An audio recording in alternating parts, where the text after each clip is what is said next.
पीपरा के पात पर फूलूंगी। जनता की आवाज़ में आप सभी दोस्तों का स्वागत है। नेहा सिंह राठौर का गाना आप भी सुनना चाहते हैं तो हमारे चैनल को लाइक और सब्सक्राइब जरूर कर दीजिए।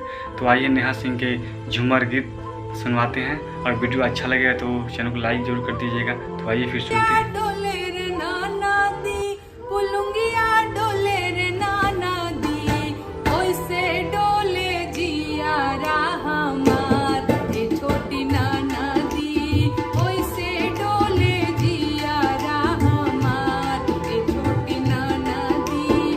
पीपरा के पात पर फूलूंगिया, डोले रे नाना दी, फूलूंगिया डोले रे नाना दी, ओइसे डोले जिया हमार, ए छोटी नाना दी, ओइसे डोले जिया हमार, ए छोटी नाना दी।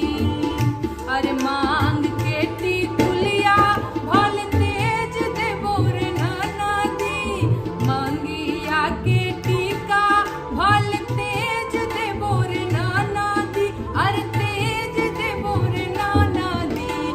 पातर पिया बाते चलो ना जाए, ए छोटी नाना दी, पातर पिया बाते चलो ना जाए, ए छोटी नाना दी। अरे गरावा के हार भल तेज देबो रे नाना दी, अरे तेज देबो रे नाना दी।